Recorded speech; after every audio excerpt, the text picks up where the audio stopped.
Alô, manos, Mano Dal Ponte, Manos, Radio Show na 92, a música nos conecta e a arte nos conecta, Dinão Cardoso, é isso mesmo, então? É isso mesmo, né? Você vai falar a tua frase aquela pro nosso convidado? Vou falar. Aquela vou falar. frase, aquela. Vou falar, talvez ele já conheça, né? Talvez ele já tenha me ouvido falar num outro momento. Não, acho que ou você copiou a frase de algum Não, eu não faço isso com meus colegas. Não, eu não tenho muitos colegas aqui que copiam piadas, né, da internet, mas eu não faço isso. Tá bom, dizem que é dele. Fernando Choque, você tá bem, querido? Eu tô bem, muito bem. Tô em casa hoje, né? Tô com colegas aqui, né? Por que você tá em Tô com os meus colegas, né? Que colega? Tô com os meus colegas. Tô com vocês, colegas do rádio. Tá. E trouxe aí um colega da minha profissão mais antiga, né? Que é a arte, né? A arte? Arte, eu sou um cara da arte, né? A gente quase trabalhou na mesma empresa já. Quase? Quase. Foi isso aqui, ó. Faltou 16 mil reais pra eu conseguir. O rapaz tava me cobrando pra mim. Quem é que você trouxe que bateu um papo conosco? Eu trouxe o Odilon Wagner. Odilon, tá aqui Odilon conosco? Wagner, que a galera deve conhecer pelos memes da internet, né? Quais? Tem aí, um meme que é assim, ó. Precisamos de um empresário rico. A Globo. Aí a foto do Odilon embaixo. A foto dele? É a foto do Odilon. Empresário rico, É a sempre, foto sempre do faz, é isso? E aí tem assim, ó. Precisamos de um cara. Aí tem outras pessoas. Também não vamos também chamar os outros atores que não estão aqui. Odilon, que prazer receber, meu cara. Tudo bem? Olá, Bom gente, demais. obrigado, Mano, Dino e Choque, obrigado pelo prazer de estar aqui nesse programa tão bem humorado. Que bom, cara. Pô, isso é bom. Bom humor acho que é fundamental na vida, né? Pra tudo, né? É. Eu vi umas entrevistas suas, você parece estar sempre bem humorado também, cara. É verdade. Você tá sempre de boa, sempre tranquilão. Eu acho que o humor é fundamental pra gente viver bem, viver com saúde, né? E esse espetáculo, inclusive, que a gente está trazendo aqui para Criciúma, que é a última sessão do Freud, muita gente pensa que é papo cabeça, não sei o quê, deve ser um drama. É que o nome pesadelo. Freud já assusta, né? Só que o Freud escreveu um livro sobre humor. Ele prezava muito o humor. E a peça tem muito humor, assim, a ponto das as pessoas gargalham durante o espetáculo. Mas só que não é um humor, não é um humor raso, não é um humor besterol, é um humor mais inteligente, faz as pessoas refletirem. Tem muito sarcasmo. Tem uma reflexão. Muito sarcasmo, ironia, tem reflexão. Porque a peça é muito bacana, sabe, mano? Ela é um encontro do Freud, que é o pai da psicanálise, né? Um homem que mudou a história do século XX, né? Até hoje, ele é uma referência, né?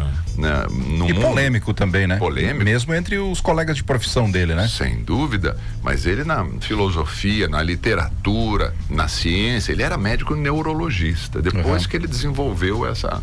Bom, mas o Freud era muito bem-humorado. E ele, mas era ateu, mas um ateu assim, militante, cara. Convicto, passou a vida inteira dele brigando, a ponto que na peça a história da peça é assim, ele chama um cara para conversar com ele, que é o escritor, poeta, romancista, era professor de Oxford, C.S. Lewis. E o Lewis era um ex-ateu que se converteu ao cristianismo. E o Freud não aceitava isso. Ele falou assim, não, mas não é possível, como é que um homem inteligente como você pode... insistir numa mentira insidiosa, segundo as palavras dele.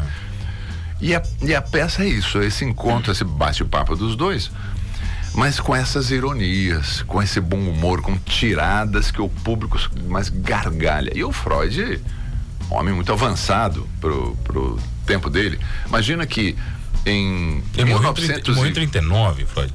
Ele morre em 39, que é a data da peça, é isso? A peça se passa dia 20 de setembro de 1939, que é o dia que a Inglaterra declara guerra à Alemanha nazista. E ele morre 20 dias depois, oficialmente, né? Historicamente é 20 dias depois, mas na peça não aparece nada disso, evidentemente. Mas ele, em 1920, veja, cabeça desse homem, ele alegou, por que ele foi tão perseguido, inclusive na universidade e tudo? Ele alegou que, ele falava que todos os seres são intrinsecamente bissexuais. O cara falou isso em 1920. Claro que hoje, se falar um negócio desse, você vai tomar pedrada. Às vezes o Freud estava querendo só dar um alerta. Você já fez personagem bissexual. Eu já fiz a novela Por Amor. Eu não sou tão noveleiro assim, mas tem gente aqui, bicho. Por amor. Tem gente que vê o Viva todo dia, que vai ficar vendo as novelas velhas aqui nessa rádio. É a novela do Manuel Carlos, novela maravilhosa. Então, o primeiro personagem bissexual da TV? Televisão que foi feito, vamos dizer assim, sem caricatura. Foi feito a sério. Não era escrachado, era sério. Não, é a história de uma pessoa, de um homem casado, que tinha filhos, tudo, mas que ele se apaixona por um outro homem. A gente fala assim, mas isso é possível? Você pode gostar, você pode não gostar, mas que é possível, é. Então não adianta a gente fechar o olho e dizer isso não existe. Isso existe. Então ele tem que conversar sobre. Tá, mas o Freud fala isso em 20, você interpreta um ator na década de 90 e até hoje o tema ainda gera muito burbúrio, né? Tá. Mas esse é um tema que não é na peça, ele não é um tema central. O tema central da peça, fala-se sobre isso e, aliás, na parte que fala sobre a parte da sexualidade, é um dos momentos mais hilariantes do espetáculo, porque o Freud tira uma onda com Lewis que é impressionante. Mas o tema central é justamente essa, a crença ou não em Deus. Mas Deus existe? O Freud escreveu um livro chamado A Ilusão, ele dizia que a religião é uma ilusão, né? O futuro de uma ilusão, esse livro dele. E ele militava. Agora, se ele era tão convicto que não existia Deus, por que ele insistia tanto nisso? No debate, é isso? No debate, E aí o Lewis, uma hora, pergunta para ele, fala assim, mas o senhor está satisfeito com a sua descrença? Por que a militância, né? Por que tanta preocupação com isso, né? É porque, naturalmente, isso não era uma coisa tão bem resolvida para ele, né? E quem é que de nós, vamos falar sério, quem de nós aqui não parou para pensar, Deus existe? O que nós estamos fazendo aqui? Tem vida após a morte? Qual é o sentido da vida? É melhor viver a vida com humor, sem humor? Vamos ficar doente todo mundo de tanta preocupação? Não, como é que a gente vive melhor? São essas questões que a peça trata. Mas, Odilon, como é que vocês constroem, por exemplo, o roteiro disso, baseado no que é real, no que foi histórico e no que é lúdico, né? Como é que se mistura tudo isso para fazer um baita roteiro? Então, aí é a maestria dos autores, aqueles que escrevem. O autor da peça, ele é americano. Essa peça é uma peça traduzida. Traduzida da Broadway, é uma peça da Broadway. Estreou lá muitos anos atrás. Perdão. Mas esse autor, ele tirou de um livro de um psiquiatra famoso inglês, que escreveu um livro chamado Deus em Questão. E o Deus em Questão, esse livro, o que era? Botava o Freud com a infância dele, perda da mãe, problemas com o pai, mostrando como que ele chegou a esse ateísmo dele. E aí, a parte do livro, ele faz o comparativo com Lewis, que pega problemas com... perdeu a mãe, problemas com o pai, exatamente igual, de gerações mais diferentes. O Lewis é bem mais jovem que o Freud, mas caminhou para o sentido, até se converteu. E o Lewis se converteu num dos maiores defensores da fé cristã, mas a fé raciocinada. Até hoje ele é um dos maiores produtores de literatura cristã, né? Tem muita coisa dele sendo lançada anualmente aí. Exato, ele é muito lido aqui no Brasil, e o pessoal jovem, inclusive, são os que mais leem o Lewis. Claro. Ele escreveu Crônicas de Nárnia, muito conhecido aqui no Brasil, e lá na Europa ele é meio que um Monteiro Lobato, todo mundo lê nas escolas ele, né? Mas na faculdade de teologia também leem, como leem o Freud também. Porque é estudado justamente para tentar entender essa A peça é um diálogo? É um monólogo? Como é um diálogo. É um diálogo. Eu faço o Freud com 83 anos de idade, e o Cláudio Fontana, meu colega, ator, faz o Lewis. E o bacana é que o cenário, a gente tá vindo com uma carreta de 12 metros de comprimento com o cenário, porque hoje em dia as pessoas não viajam muito com cenário. É muita produção, né? Bota lá uma mesinha e tal. Não. É um gabinetão do Freud, de madeira, estruturado, só de objetos de cena, porque ele era colecionador de arte. Só de objetos de cena, a gente fica 1h30, 2 horas para embalar e desembalar quando monta e desmonta. Tanta coisa que tem. E o cenário é estruturado, grande, bonito, tem até lareira. Pô, que legal. No gabinete dele. É uma réplica do que era o gabinete dele lá em Londres. Então, quando abre o pano, assim, quando a cortina abre, as pessoas ficam encantadas, sabe? A beleza. O cenário é indicado a melhor prêmio Shell de melhor cenário do ano. Aliás, nós tivemos 4 indicações de prêmios esse ano. Eu tive 2 como ator, teve uma do cenário e uma do texto, a tradução do texto. Odilon, por que todo ator, quando fala do teatro, fala com o brilho que você tem? Aí vem a minha frase, né? Não é, cara. Acho que agora cabe, né? Mas é verdade, porque, pô, você tem uma história na TV gigantesca, quem olha pra você vai ver você Rede Globo, né, Manchete, pô, pelo amor de Deus, você tem um monte de história. Só que você fala do teatro e o teu olho brilha diferente. Mas é que o teatro tem a grande diferença é o contato direto com o público. É que eu sempre digo aqui, Odilon, que o cinema é a arte do diretor, o teatro é a arte do ator, e a TV é a arte do patrocinador. É exatamente isso. Mas matou a pau, é exatamente isso. Acho que essa troca, né? A experiência do teatro é diferente. Não tem ninguém ali pra corta pra cá, para. Se você errar, você tem que improvisar e a gente erra. O erro tá na tua mão, né? Erra muito, é normal. Erra assim, de repente te falta uma palavra que é daquele texto, você fala, mas a gente sabe o sentido, então você troca. Consegue por improvisar. Outra, Acho que quanto mais azeitado, quanto mais ensaiado, mais o improviso encaixa, né? Exato. Até o pessoal que faz stand-up, por exemplo. Como o nosso colega Choque aqui. Agora eu vou me dar só esse corte, né? Não precisa nem continuar. Só esse corte eu já estourei já. Quanto mais a gente ensaia, define o texto e tal, te dá mais possibilidade de você improvisar, não é? Com certeza. Mas eu tenho um problema, Odilon. Eu tenho um problema que é excesso de autoconfiança. Pra ele. Tu acabou de falar, eu falo uma frase. Eu tenho excesso de autoconfiança. Então eu costumo fazer as coisas sem ensaiar muito. Eu tenho você vai se dar mal. Não, já várias vezes. Várias Odilon, vezes. todo dia ele se dá mal, cara. Mas, Odilon, eu tenho uma pergunta pra te fazer sobre essa questão da tradução do texto. Tu disse aí que tem muito humor no texto, que as pessoas vão rir nesse texto. Muito. Mas ele é um texto que ele foi traduzido e o que pode ser engraçado lá pro americano não é engraçado pro público brasileiro. Vocês fazem adaptação disso ou é uma construção natural? Isso está escrito? Não, como é que se traduz o humor? É uma adaptação, mas é que o humor de uma peça de teatro é diferente, porque ele não tá, é uma peça, a história passa assim, em 1939. Então, a gente não usa, por exemplo, não é nem não é um palavrão, não é uma gíria de hoje. O time é diferente? Não é comédia sempre. Comédia, você sabe, é matemática. Comédia é matemática. Se você perdeu o tempo da piada, ela já era. Mesmo no teatro, mesmo com uma peça muito ensaiada. Total. A gente vive conversando. Eu e o Cláudio Fontana, que faz o livro, todo dia, ele começava a falar, poxa, a pessoa não tá mais rindo dessa minha frase aqui, quando eu falo assim, assado. Eu falei, é que você tá demorando muito. Você não tá. Perdeu o tempo. É matemática o tempo da comédia.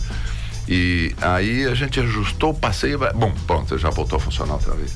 E tem vezes que a gente arranca uma risada que a gente não tinha arrancado antes e fala assim, nossa, por que funcionou agora? Por que eu fiz alguma coisa que funcionou? A gente começa a analisar o tempo. E isso acontece diariamente. Olha, nós estamos em cartaz há 14 meses.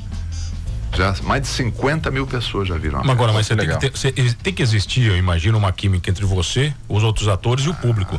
E cada espetáculo é único, literalmente, Odilon. Cada espetáculo tem uma alma diferente. Sem dúvida nenhuma. Todo mundo pergunta isso, mas vocês não cansam de fazer todo dia a mesma coisa? Mas é que o teatro, a melhor forma que se traduz, as línguas que se traduzem a arte de representar é o inglês e o francês. O inglês é to play, é a arte de representar. Eles falam play, que é brincar. E o francês fala jouer, que é jogo. É um jogo. Eu troco aqui no palco com o meu colega, mas se eu não tiver a troca com o público, o pessoal que está na frente, não acontece nada. Então, o público reage diferente nos lugares a cada dia, não é em cidades, a cada dia é um público diferente. Tem dias que a gente vai, o público está mais contido, vamos dizer assim. Eles riem mais. E daí como é que faz pra esquentar? Já tá tudo roteirizado. Não, mas não tem que esquentar. Aquele público é assim. É assim mesmo. Você reage desse jeito. O mano reage de outro. Você vai entender que aquele momento é assim. É assim. A gente continua fazendo. Agora, óbvio que aquilo, que a reação da plateia estimula a nossa representação.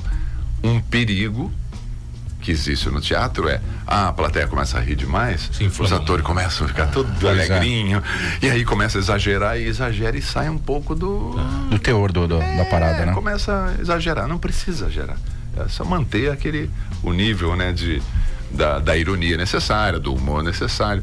Mas respondendo a tua pergunta, como não tem maneirismos, é o humor é o humor que eu mais gosto, é o humor de situação. Por exemplo, tem situações engraçadas, tem respostas que são, se eu falar em 39, falar hoje, falar daqui 1000, vai ser igual. E aquele humor sutil que depois tu fica lembrando dele e fica rindo internamente. Seria isso? É exatamente isso.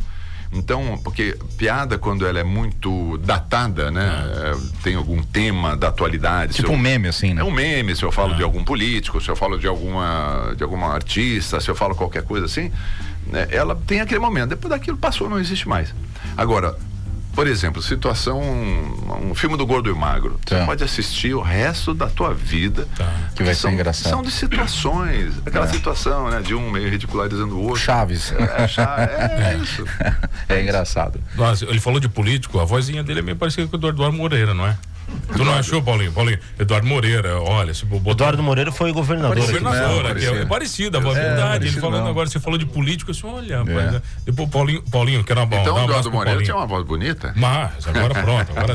Agora pronto, tem que dizer. O Eduardo bonito, Moreira né? tem uma voz bonita ainda e é muito legal as entrevistas com ele, porque ele te enrola legal. Que bom. Ô Dilon, mas partindo desse princípio que o Choque falou de enrolar ou não, né, o ator, cara, eu tenho uma visão, por exemplo, sobre o ator, que o ator ele tem um poder nas mãos absurdo, que é o mesmo poder do psicólogo, porque o psicólogo ele te leva para onde quiser numa conversa.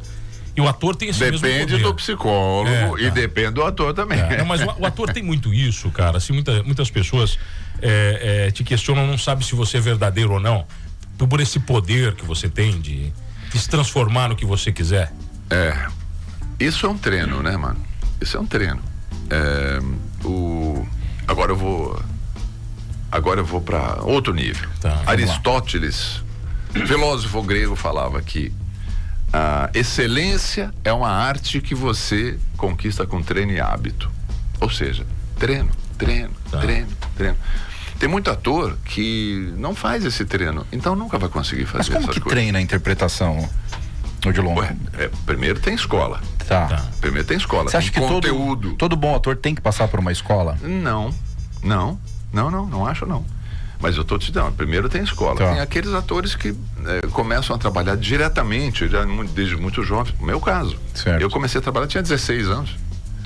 Então eu nem fui pra escola. A primeira peça que eu fiz, profissional, foi com artistas assim enormes. Eu era coro, né? Trabalhava lá no fundo, etc e tal. Mas com os maiores diretores do teatro brasileiro, Flávio Rangel, Etty Fraser, uma grande atriz da época, Soeli Franco era a estrela do espetáculo. O segundo espetáculo que eu fiz na minha vida em seguida foi com Paulo Otran, Bibi Ferreira e Grande Otelo. Então vejam, Homem de la Mancha chamava. Então quando eu comecei cedo, tive sorte de pegar esses grandes trabalhos, então eu fui aprendendo na prática. Mas eu tive que estudar depois, porque tem técnica, tem teoria de interpretação. A gente tem que conhecer isso, né?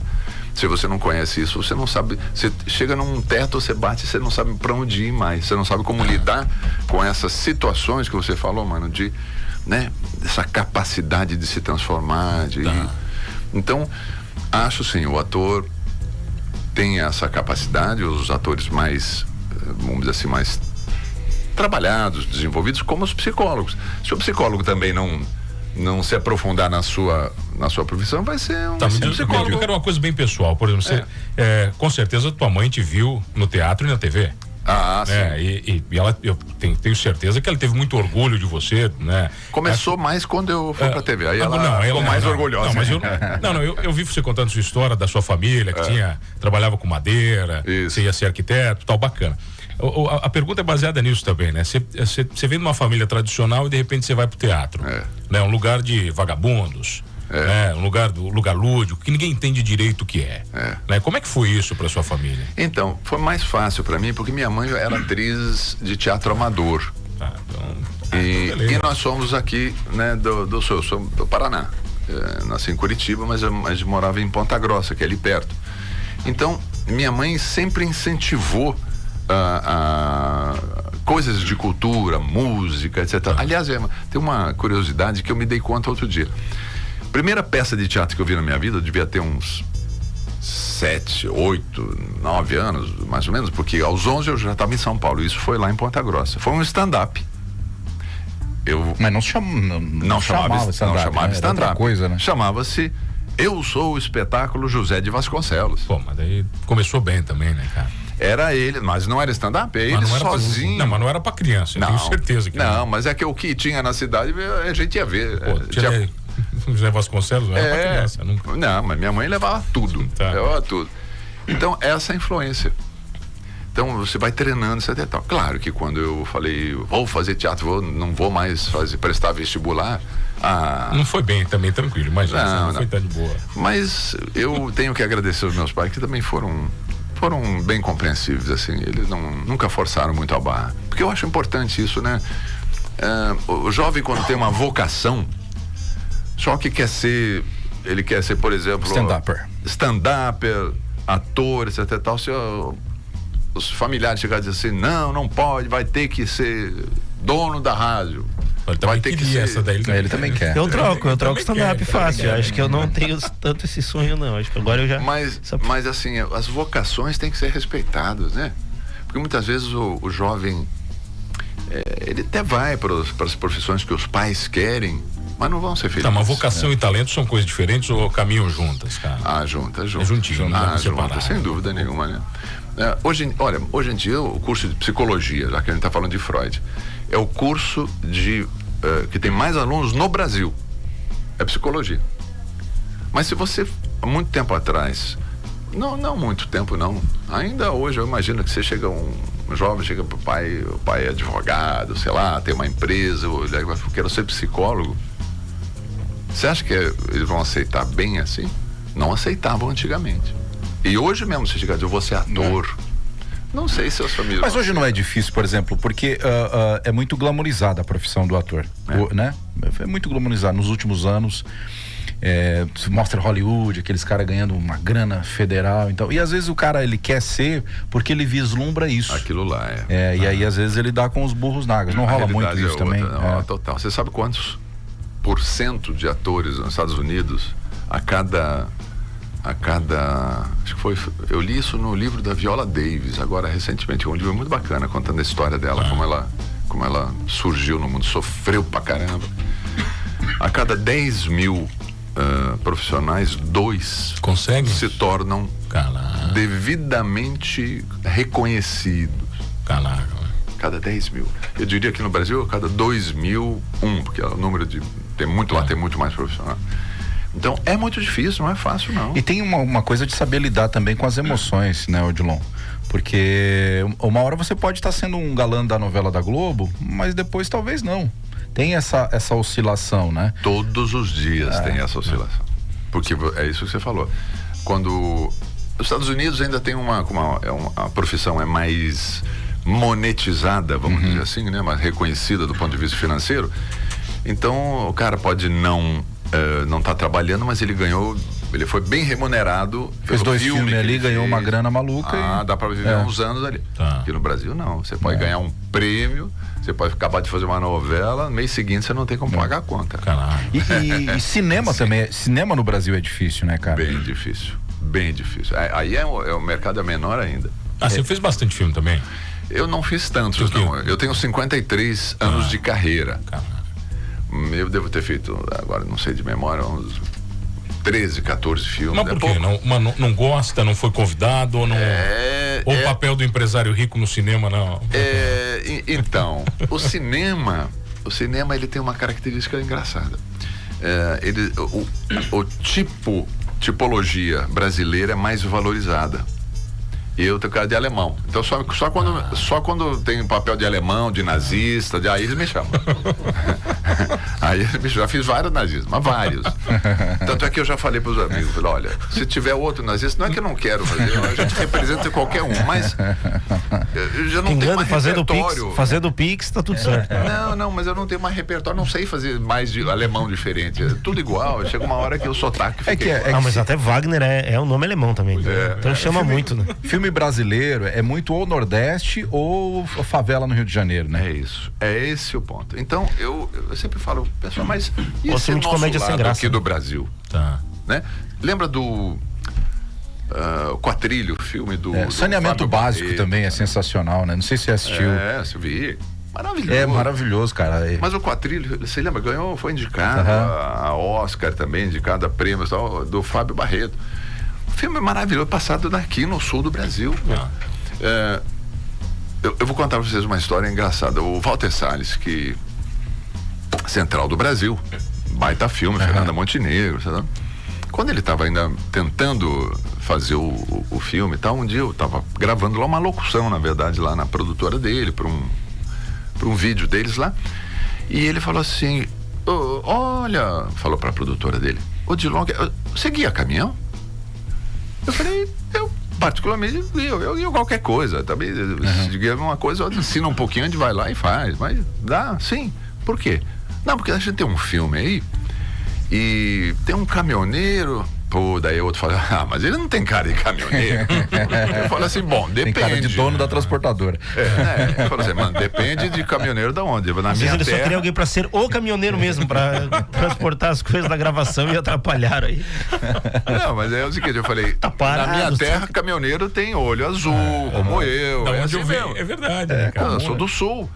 Então, sim, tem caminhoneiro. Tem caminhoneiro olho azul, desdentado também, com buraco na boca. Tem de tudo. Sim.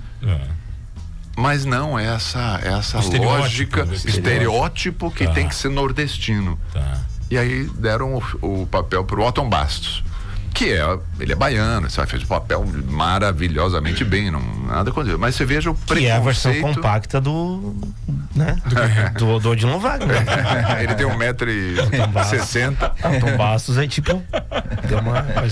Mas acha uma similaridade. É um querido amigo e fez maravilhosamente bem. Mas o problema é o preconceito que as pessoas têm. Achar que aqui no sul todo mundo é Mas esse milionário. preconceito faz mal pro cinema brasileiro, não? Faz Faz mal, no sentido dele não evoluir, não ter coisas muito diferentes também. Claro. Me fale aí histórias aqui que tem aqui do sul, no nosso cinema brasileiro. Quais são? Me conte aí. Fora Quatrilho, qual que você se lembra mais? Caraca. Não tem. É como se o sul não fizesse parte do Brasil. A brasilidade é só identificada com o centro-oeste e norte e nordeste. Como se a cultura A fosse própria só de lá, série da Casa das Sete Mulheres. Tá. Buscaram um ator gaúcho, o Werner Schunemann, para fazer o Bento Gonçalves. E o resto, obviamente, né, de atores do eixo ali, né, Rio, São Paulo, creio eu, a maioria, né, interpretando uma história que pra cultura gaúcha, ela é muito viva, né, não é só a história do livro, mas é a história do estado, né, veja, a história mais importante do estado. Exato, e o Érico Veríssimo, quantidade, além do Tempo e o Vento, aliás, eu fiz a primeira minissérie quando teve o Tempo e o Vento, isso... já nem lembro mais que ano devia ser. O Vento levou 90 e pouco. Se você não lembra, imagina nós, né? Acho que foi década de 90. Direção do Paulo José. Um elenco espetacular. Tarcísio Meira, Glória Pires. Nossa, mas era um elenco fantástico. Uma história deslumbrante. Foi feito até filme. Depois o Jaime Monjardim fez o filme também do Tempo e o Vento.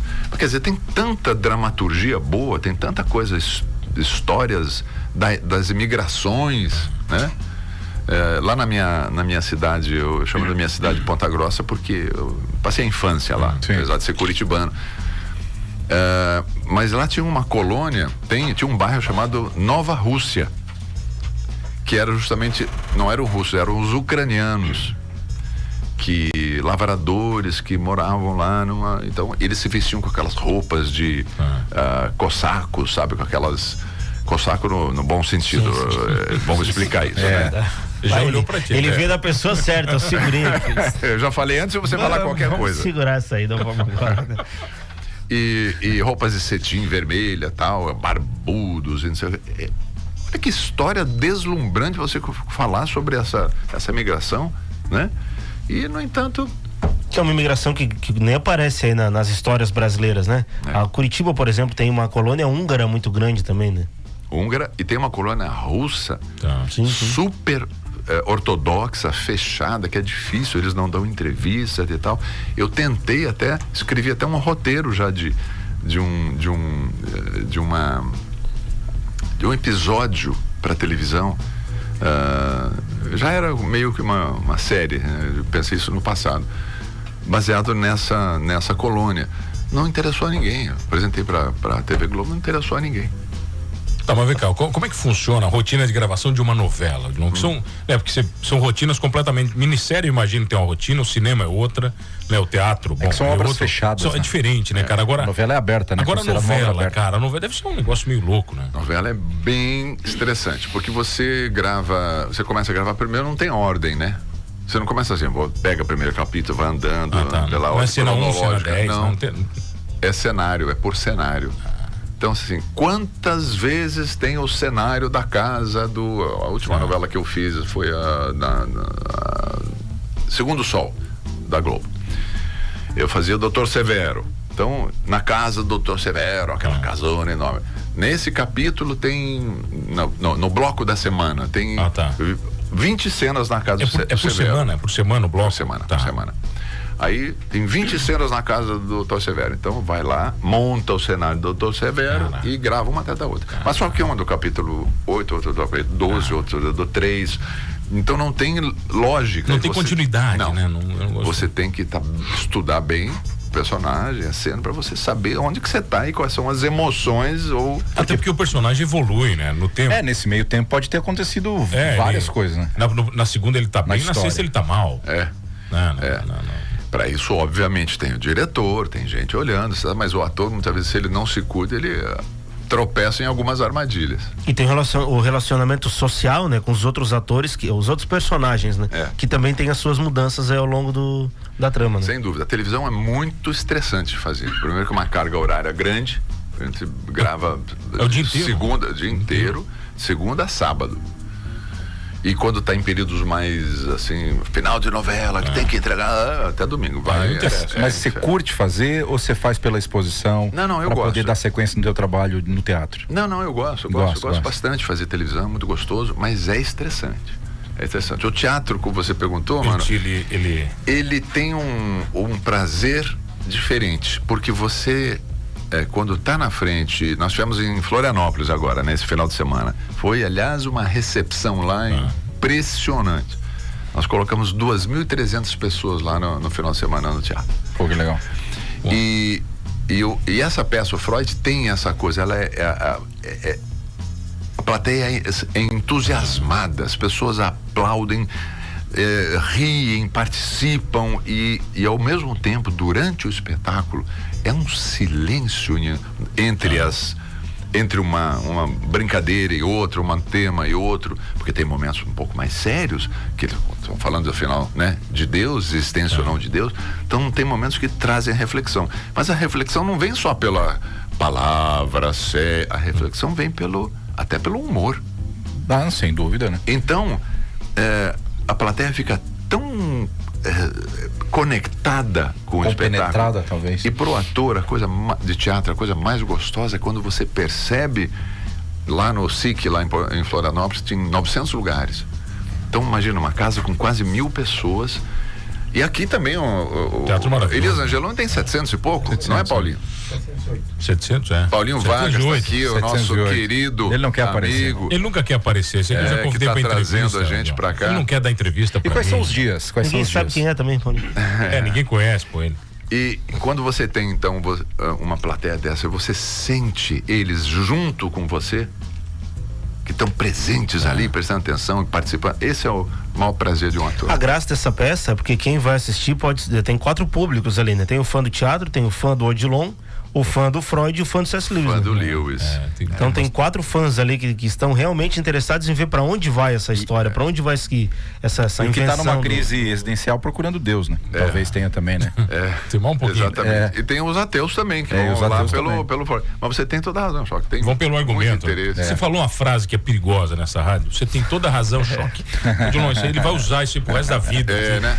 Ele usou falou, 2 hoje. O Odilon falou que o Choque é o cara do stand-up. Nossa, vou recortar isso aí. O Odilon diz que eu tenho razão. Isso aí vai acabar com ele, cara. Você não tem noção. Meu querido, convida o pessoal, então. Maravilha. Olha, eu primeiro quero agradecer a vocês aqui, essa gentileza de vocês me receberem aqui. Eu estou muito entusiasmado, muito feliz de estar aqui em Criciúma. Quero convidar todos que estão nos ouvindo. Agora, na quinta-feira, dia 11, sexta-feira, dia 12, às 8 horas da noite, no Teatro Elias Angeloni. Aí sim, o Paulinho já está me lembrando aqui, boa. A peça é A Última Sessão de Freud, um dos espetáculos mais premiados do Brasil, e é o espetáculo de maior sucesso do teatro brasileiro desde do comecinho de 2022. O maior sucesso de teatro em termos de público, de indicações de prêmio. Eu tenho esse privilégio de poder dizer para vocês. Quinta e sexta agora, às 8 horas. 8 da noite. 20 horas. Maravilha. E na quinta-feira tem uma coisa especial. Como a peça trata de, final, né? O ateu contra o crente, né? Eles debatendo ali. Desde que estreamos, nós criamos um debatezinho após o espetáculo. Ele vai ter na quinta-feira. Após o espetáculo, um bate-papo com nós atores e com o público, né? Com o público no teatro. Nós atores, mais um convidado psicanalista e um convidado religioso. Caraca. O religioso é o padre Tiago aqui da Catedral de São José. E o psicanalista é também de Criciúma, apesar que ele agora está morando em Floripa, é o Arthur Cipriani. Arthur Cipriani. Quinta-feira estarão com vocês. Estarão conosco e a gente vai adorar receber cada um dos ouvintes. Eu vou quinta-feira. Eles querem um debate. Depois que acaba a peça, a gente fica ali atendendo o público, tirando foto. Se faltar o padre, o maior prazer. Se faltar o padre ou o ateu, nós dois substituímos. Com certeza. Ele vai nos dois e eu só o padre. Odilon, obrigado pelo carinho, prazer em receber. Ao querido Paulinho Vargas, né? Você me deve a entrevista ainda? A sua, né? Ele tá devendo a dele, pra mim ele só me enrola, tá? Maravilhoso, obrigado, cara, pelo carinho. Ele falou que traria você aqui e promessa é dívida, né? Tá cumprida, eu né? que agradeço. Muito obrigado pela gentileza de vocês. Almoça rápido, que o choque chama. Obrigado, Odilon, obrigado a você. Então, quinta e sexta, aqui no Elias Angeloni. Baita peça. 20 horas. 20 horas, obrigado pelo carinho. Dá tempo de ouvir o Transtornados e depois. Não esqueça uma coisa, fala, por que você quer falar? Vem cá, no Minha Entrada, tá lá, Minha Entrada. Eu vou falar agora, você trouxe aqui, você vai agora, você tem de presente aqui. Transtornados, nós vamos fazer uma loucura até quinta-feira, só porque você cumpriu a promessa. Agora tá valendo. E olha, ingressos online na Minha Entrada ou você entrar no www.freud.art, A-R-T, freud.br. Freud.art.br também vai entrar lá, tem Criciúma, clica lá, já cai direto na bilheteria, fica Odilon, obrigado pelo fácil. Obrigado. Não esqueça de uma coisa, nesse programa somos o quê? Ateus e crentes ao mesmo tempo. Aqui não dá, né? A gente ateus e bem-humorado. Tinha tudo precisando de